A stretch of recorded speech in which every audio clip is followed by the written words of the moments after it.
사랑하고 축복합니다. 오늘 하나님께서 우리에게 주시는 말씀은 시편 105편 17절로 23절 말씀입니다. 구약성경 880페이지 있습니다.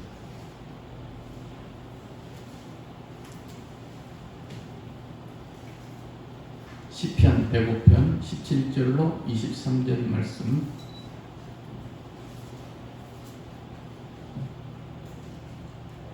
다 찾으셨죠? 우리 한 목소리로 읽겠습니다. 그가 한 사람을 앞서 보내셨으며 요셉이 종으로 팔렸도다. 그의 발은 첩구를 차고 그의 몸은 쇠사슬에 매였으니 곧 여호와의 말씀이 응할 때까지라. 그의 말씀이 그를 단련하였도다. 왕이 사람을 보내어 그를 석방하며 뭇 백성의 통치자가 그를 자유롭게 하였도다. 그를 그의 집의 주관자로 삼아 그의 모든 소유를 관리하게 하고 그의 뜻대로 모든 신하를 다스리며 그의 지혜로 장로들을 교훈하게 하셨도다. 이에 이스라엘이 애굽에 들어가며 야곱이 함의 땅에 나그네가 되었도다. 아멘. 우리 함께 오늘 찬양 드릴 제목은 나의 영혼이 잠잠히. 함께 우리 모두가 찬양 때가 되어서 하나님 높으신 하나님, 우리 하나님께 우리를 구원하신 하나님 찬양하겠습니다. 나의 영혼이 잠잠히 하나님만 바라며 나의 구원이 그에게서 나는도다.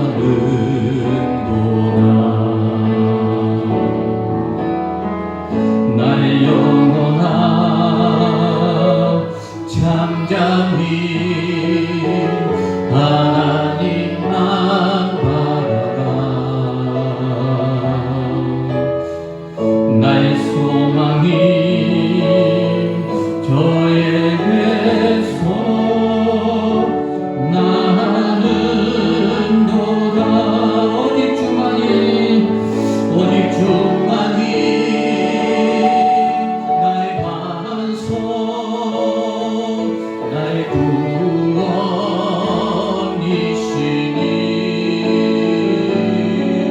오직 주만이 나의 산성, 나의 산성.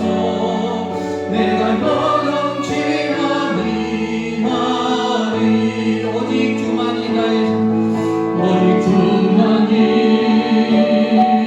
나의 반석, 나의 구원이시니.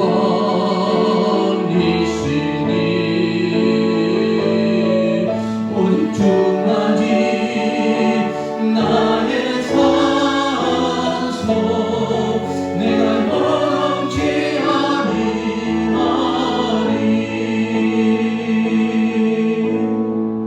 아멘.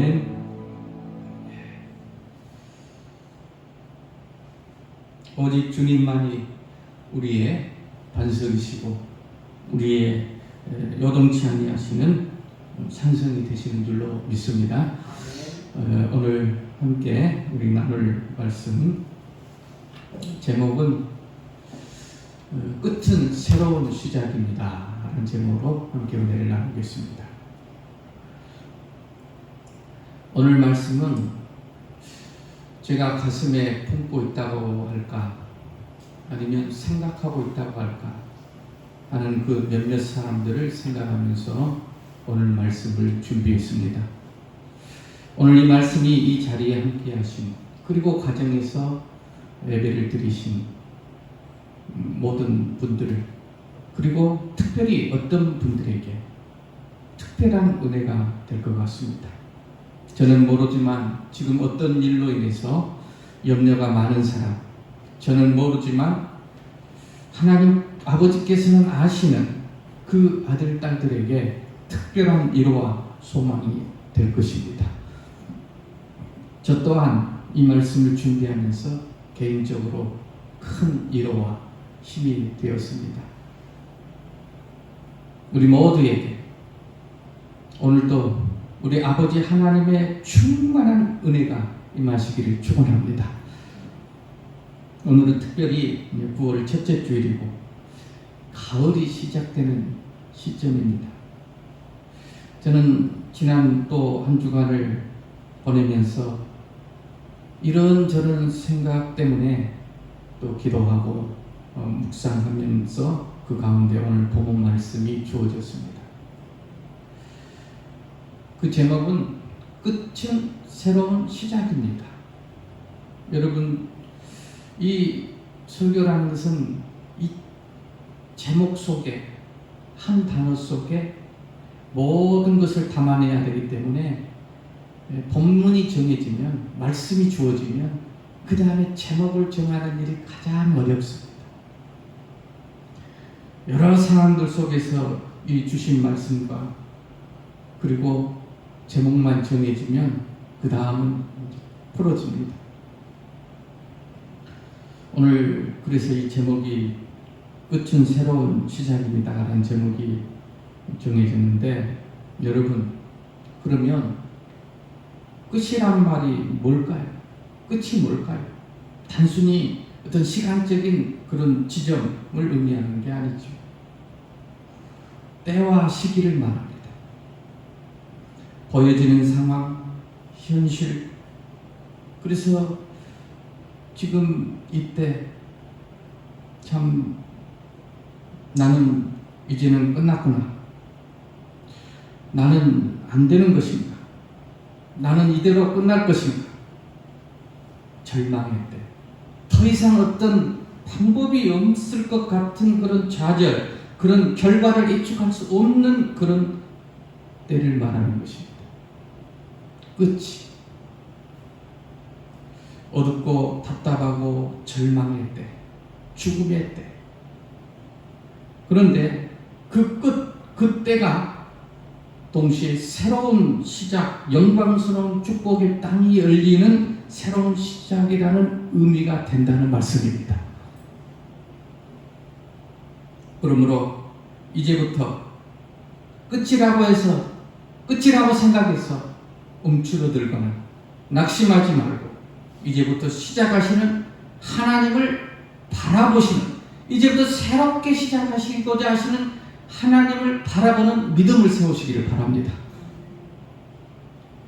저는 교회를 개척했는데, 교회를 개척하기 전에 오래전에 주님의 말씀을 받고 또 준비를 했습니다. 그리고 기도하면서 나름대로 또 훈련을 받고 연단을 받고 또 주님의 인도하심으로 또 시작을 했습니다. 그런데 잘 나갈 줄 알았는데 이런 또 상황이 생겨가지고 잘 나가다가 이게 너무 어려운 여건이 지금 아닙니까? 그래서 요즘 저는 저 자신을 돌아보는 기회가 되고 있습니다. 그래도 지금까지 뭔가 되었고 또 좀 다듬어졌다고 생각을 했는데 나는 이 정도밖에 안 되는 것인가? 그런 생각과 함께 또 동시에 정신을 바짝 차려야 되겠구나 하는 그런 뜨거운 도전을 받고 있습니다. 이런 도전과 결의가 제 가슴 속에서 일어나는 이유는 뭘까요? 단순히 지금 이 상황이 어려우니까 잘 이겨내겠다 하는 것도 있겠지만, 단순히 그런 것보다도 더 중요한 이유는 제 앞에 하나님께서 예비하신 새로운 세계, 새롭게 열리는 소망이 있기 때문입니다.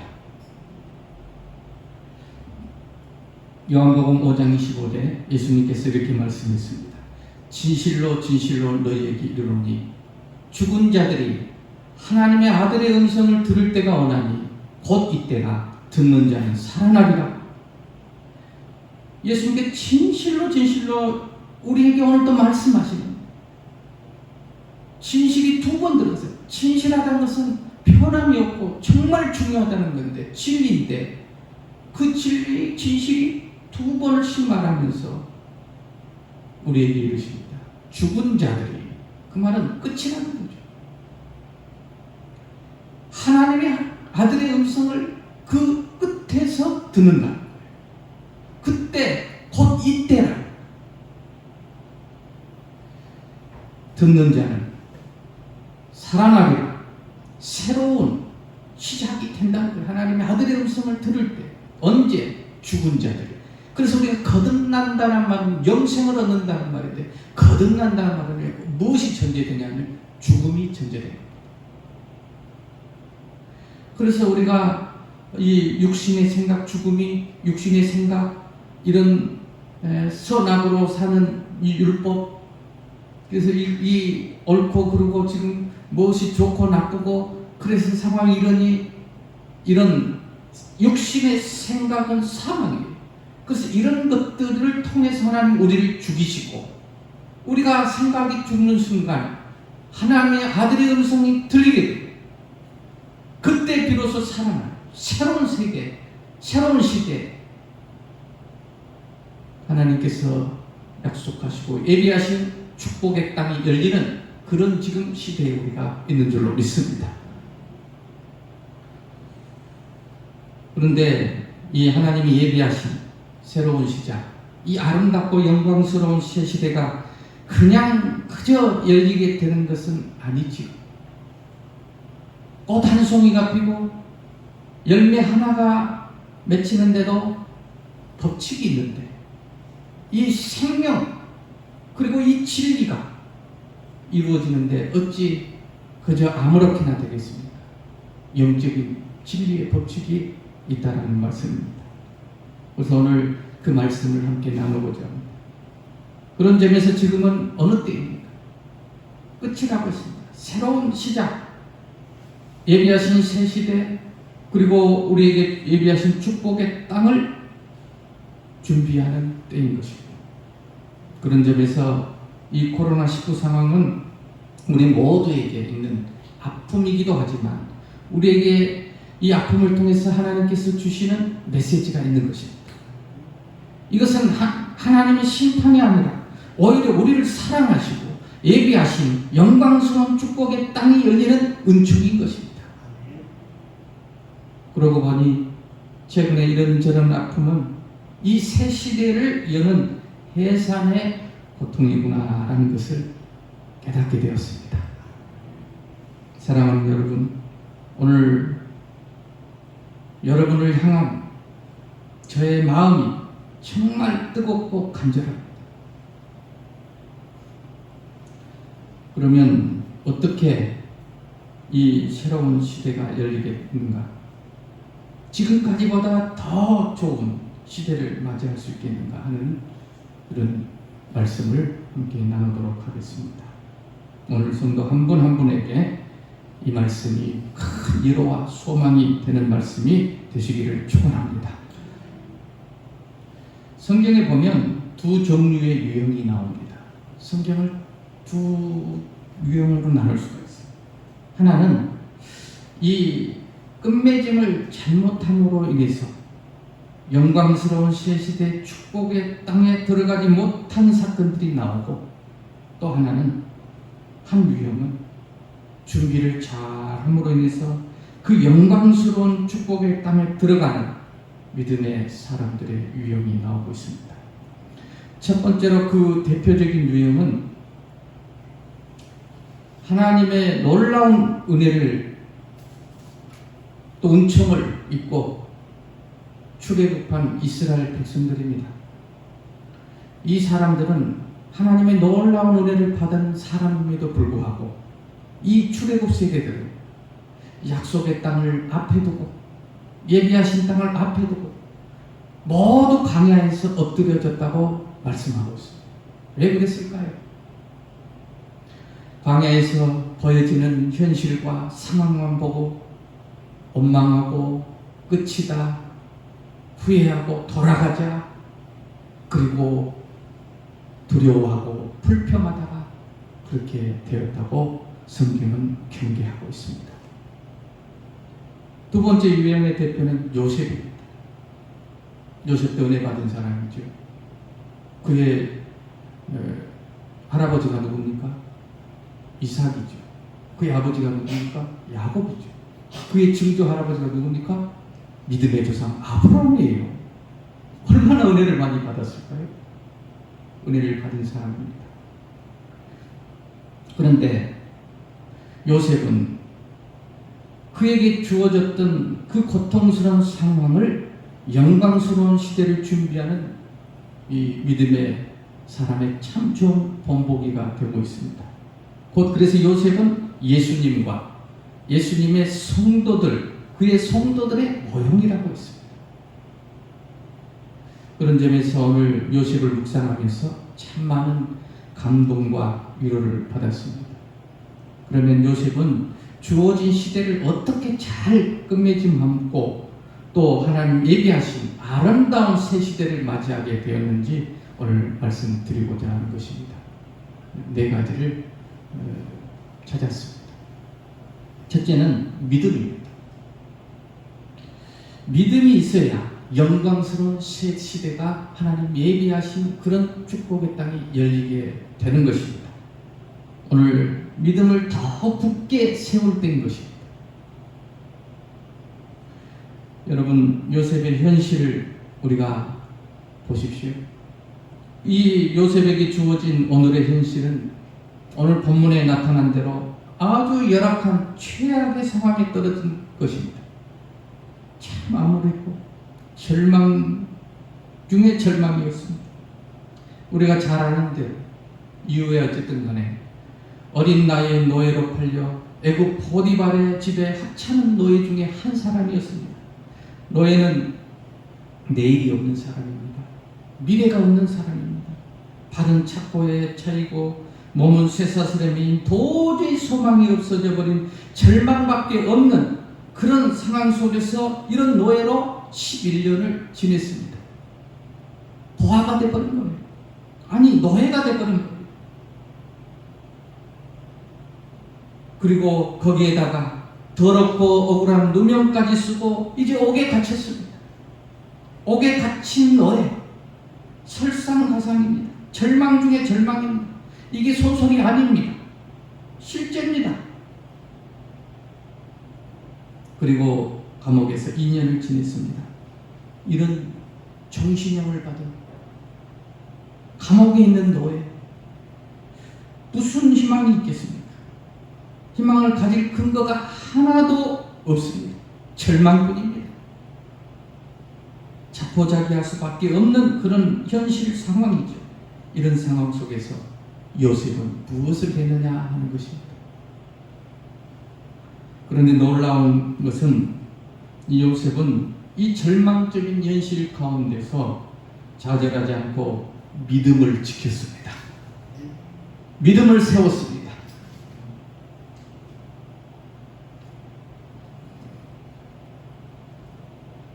여기서 한 가지 더욱 놀라운 사실은 요셉이 13년간 그 극렬한 고난의 풀무 가운데서 수없이 하나님을 바라보았지만 믿음을 지켰지만 이상하게도 하나님은 이 요셉을 위하여 아무런 조치도 안 했다는 사실입니다. 여전히 현실은 답답했습니다. 아니, 더 어려워졌습니다. 그 어떤 눈에 보이는 것도 그 어떤 귀에 들리는 소리도 없습니다. 예를 들어서 어떤 소리가 들리면서 너무 힘들 때 요셉아, 걱정 마라. 네가 앞으로 13년 후에 애굽의 총리로 쓰임을 받게 될 거다. 누가 그런 말을 해줍니까? 언제까지 노예 생활을 할 거다. 뭔가 좀 조용해지면 그래도 참고하겠는데 전혀 그런 게 없어요. 하나님도 입을 다물고 계시고 그 어떤 사람도 희망을 주는 말을 해주는 사람이 없습니다. 그런 어둠, 그런 절망밖에 없는 그런 상황 속에서 그 속에 하나님의 숨겨진 계획이 있었다라는 것입니다. 그것이 오늘 본 17절 말씀. 그가 그렇게 설명을, 그가 하나님이시죠. 그가 한 사람 요셉을 앞서 보내셨으며 요셉이 종으로 팔렸도다. 하나님의 숨 계획이 있다는 거죠. 나중에 지금 시편에 고백하는 게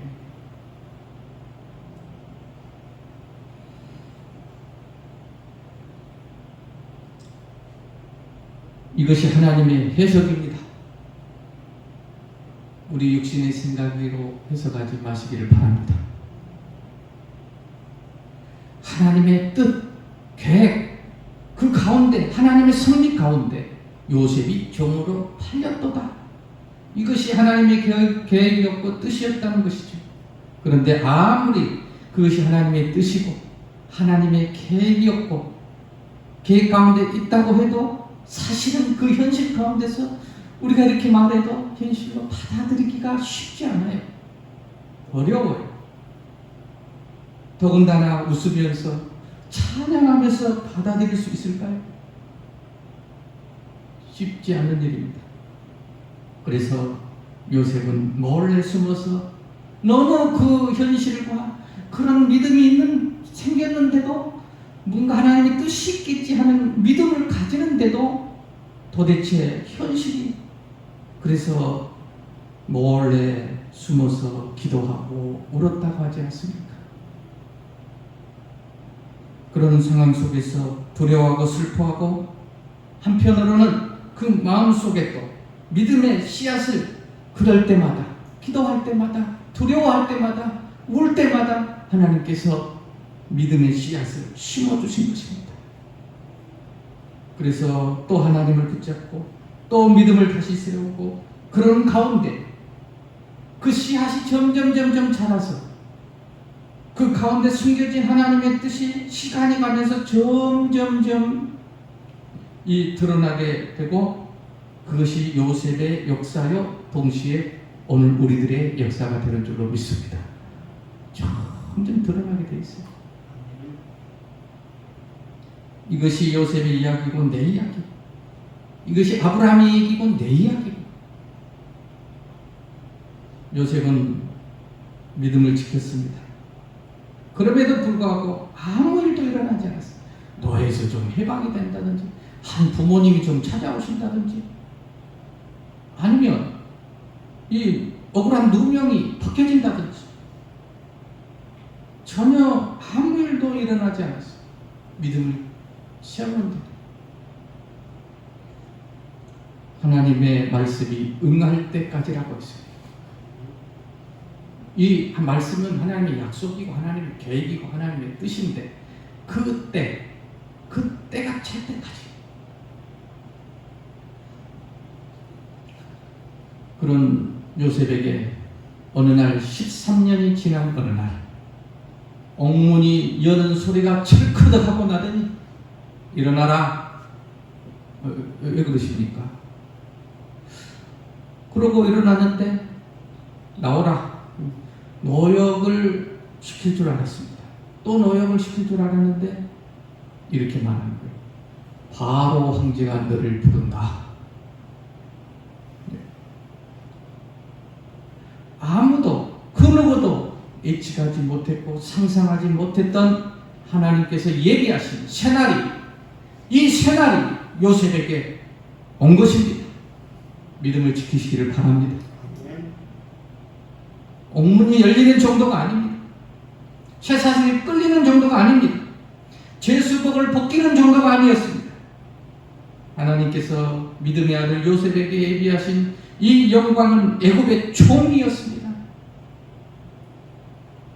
애굽의 이 왕은 곧 만왕의 왕이신 절대 주권을 가지신 하나님께서 우리를 그 말씀이 응할 때까지 그를 단련하시고 그리고 그를 사람을 보내어 석방하고 자유케 하고 예수 그리스도를 보내어 우리를 자유케 하고 뭇 백성의 통치자가 되게 하시고 자유롭게 하셨다. 그 내용이에요. 이제 통치를 받는 쇠사슬의 얽매인 그런 삶이 아니라 통치자, 그 집의 주관자로 삼아 모든 신하를 다스리는 이제는 다스림을 받는 얽매이는 쇠사슬에 얽매인 그런 삶이 너의 삶이 아니라 이 진정한 자유와 복음 안에서 예수 안에서 우리는 다스리는 삶을 사는 그런 하나님의 자녀인 줄로 믿으시기를 바랍니다. 그러므로 이 하나님 바로 우리 하나님이시. 우리가 씨로 실어주니까 그래. 믿음을 실어주니까 씨가 도대체 안 보여요. 이게 무엇가 나오려는지 무슨 씨인지. 그런데 믿음의 눈을 가지면 이 겨자씨 하나만한 믿음이 있어도 된다 그랬거든요. 그러니까 이 겨자씨, 작은 겨자씨 하나 있어서 믿음으로 보면 이 겨자씨 하나로 보이가 아무 쓸모없는 그냥 아주 작은 눈에 잘 보이지도 않는 하나이지만 믿음의 눈으로 그 씨앗을 바라보게 되면 여러분 그 씨앗 속에서 무엇이 보이십니까? 어떤 사람은 나무가 보인대, 싹이 보인대, 어떤 사람은 나무도 보인대, 어떤 사람은 열매도 보인대. 근데 어떤 사람은 그곳에 와서 그 나무에 와서 노래하는 새가 보인대. 그게 믿음의 눈입니다. 오늘 이 씨앗같이 주신 이 믿음을 지키시고 흔들리지 마시기를 주의 이름으로 축원합니다. 두 번째는 순종입니다. 어떻게 이런 하나님 예비하신 영광스러운 새 땅이 열리게 됩니까?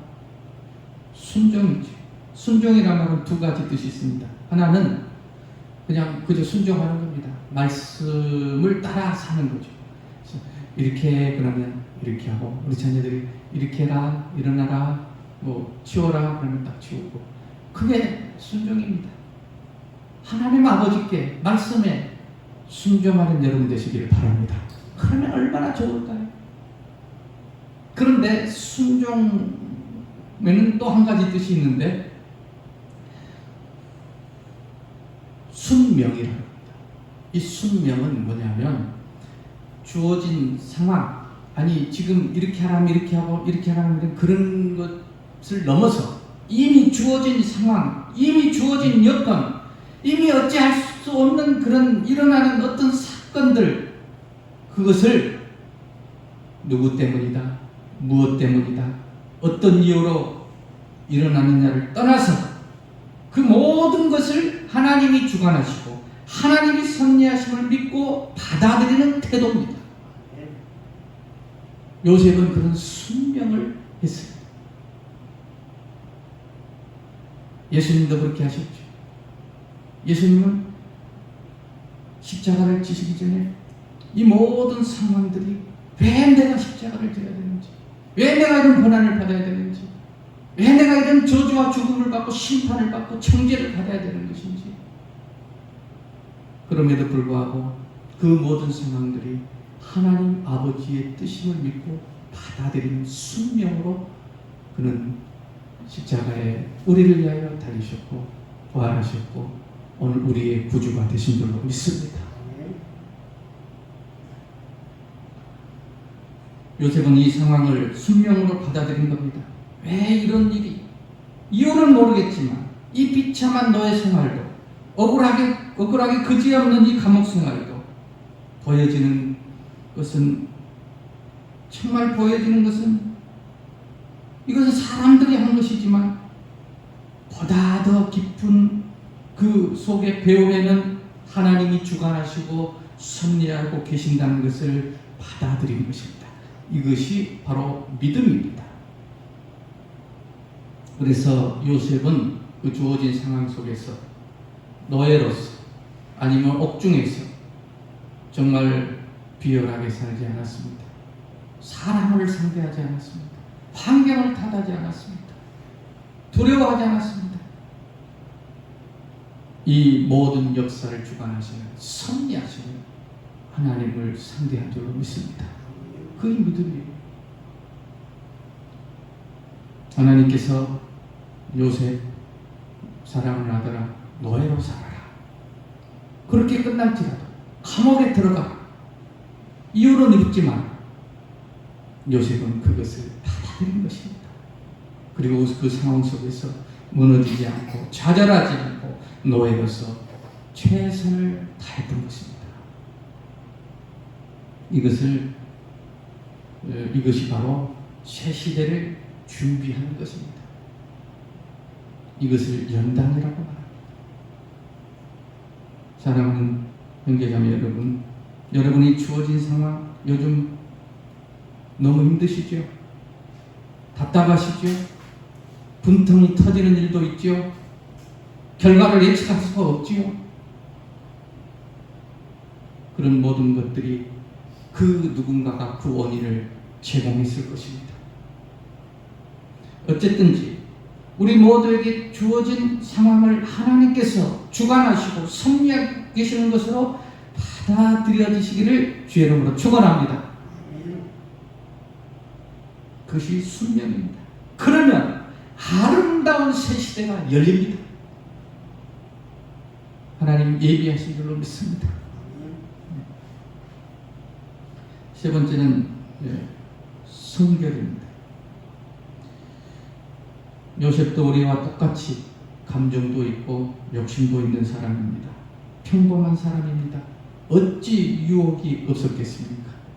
그냥 손 한 번만 내밀면 좀 편하게 살 수도 있고, 그냥 이 보디바를 바지가랑이를 좀 붙잡으면 좀 더 나을 수도 있고, 그냥 옷 한 번 벗어버리면 그냥 될 수도 있었지만, 눈에 보이는 그런 모든 것이 탐심을 일으켰고 또 유혹의 대상이 되었지만, 손만 내밀면 손아귀 칠 수 있는 것들이 있었지만, 요셉은 이런 것들과 처절하게 싸웠습니다. 왜?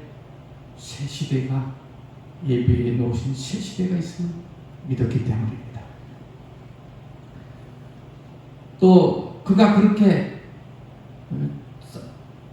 처절하게 싸운 이유는 한 가지 중요한 것이 있습니다. 자기 자신이었습니다. 내가 누구여야 하느냐 그겁니다. 물론 보여지는 것은 노예입니다.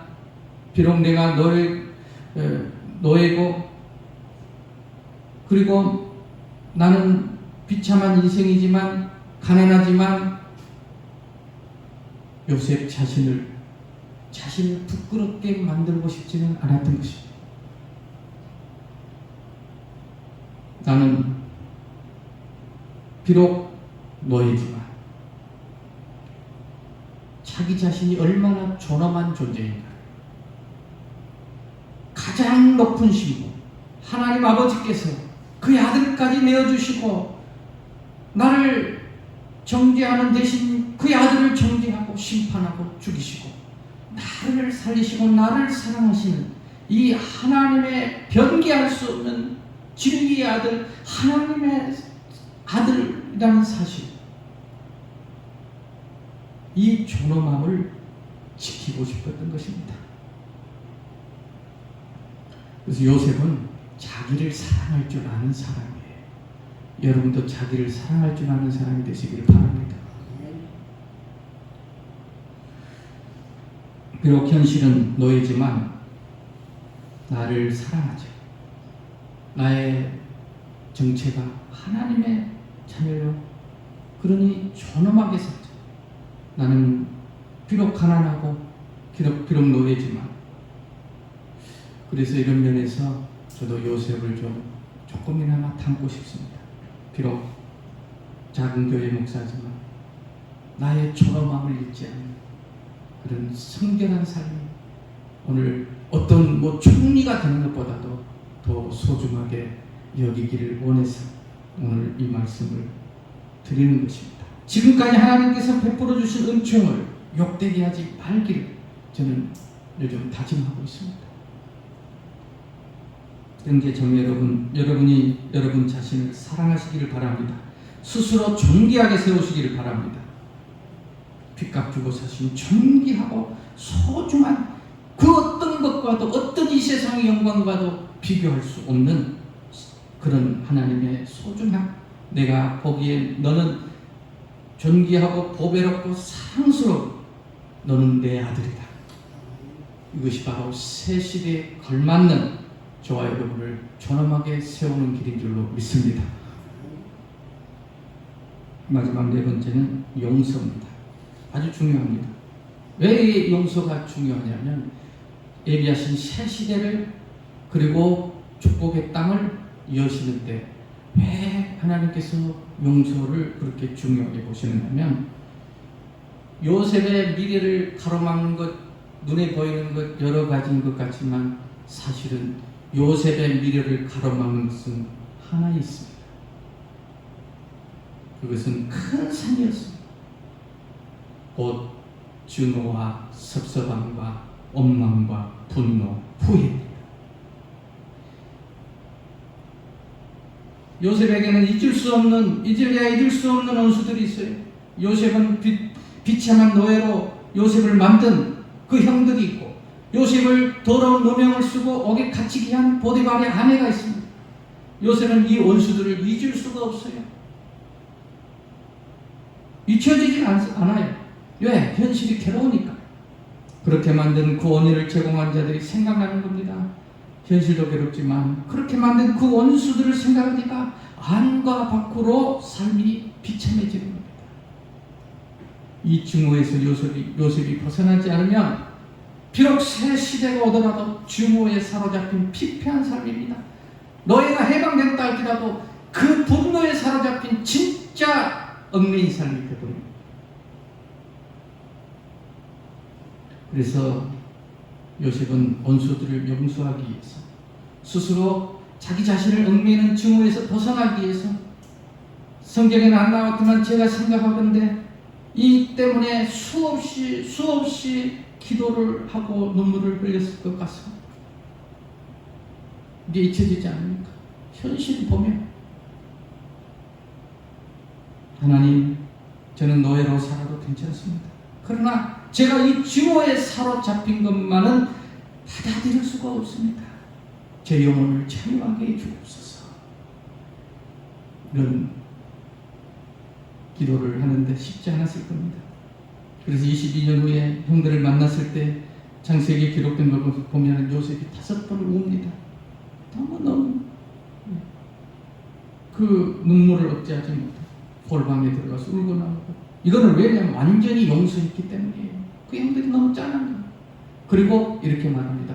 형님들이 나를 팔았으므로 두려워하지 마소서. 형님들이 그런 것이 아니라 하나님께서 이 민족과 나라와 우리 가정과 세계를 구원하기 위해서 나를 하나님이 그리 보내셨습니다. 이렇게 말할 수 있었던 것입니다.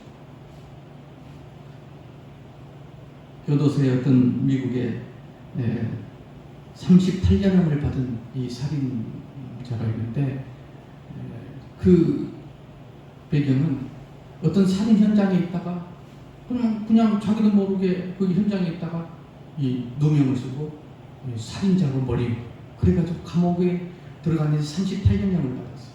이제 아이를 막 낳고 아이들이 막 자라고 있는데 30대 초반이나 됐겠죠. 그런데 38년형을 받은 거예요. 그리고 살다가 27년 만에 감옥에 있는데 진범이 잡힌 거예요. 그래가지고 나왔어요. 근데 그 사람이 기자들이 인터뷰를 할 때 뭐라고 한 줄 아세요? 그가 물었습니다. 기자들이. 그러니까 27년을 억살한 거 억울하지 않습니다. 분하지 않습니다. 앞으로 어떻게 살 겁니까? 그러니까 그가 하는 말이, 나는 다 용서합니다. 그래서 나는 지난날의 그 감옥의 27년의 삶을 왜 용서를 하냐면 헛되게 만들고 싶지 않다는 거예요. 그 존엄하게 그 감옥 생활에도 세우고 싶다는 거죠. 그리고 앞으로 이제 남은 인생 60이 됐으니까 남은 인생을 나는 새로운 희망으로 맞이하고 싶어요. 남은 인생을 허비하고 살고 싶지 않다. 진짜 쇠사슬에 매인 것, 그 분노와 그 후회와 그게 진짜 쇠사슬에 매인 거다. 그러면서 하는 말이 마지막으로, 나는 그럼 어떻게 보내냐면 나는 멋지고 멋진 우리 손자들의 할아버지가 될 것이다. 할렐루야. 용서입니다. 오늘 살아오면서 원망이 있을 겁니다. 섭섭함도 있을 것입니다. 그런 섭섭함과 쇠사슬을 벗어버리지 않고 어떻게 새 시대를 우리가 맞이할 수 있겠습니까? 이기셔야 합니다. 그건 패배자의 삶입니다. 모든 원망과 섭섭함의 쇠사슬을 십자가 밑에 벗어버리고 새 시대를 열어주시는 새 시대를 맞이하게 되시기를 주님의 이름으로 선포합니다. 축원합니다. 찬양하시겠습니다.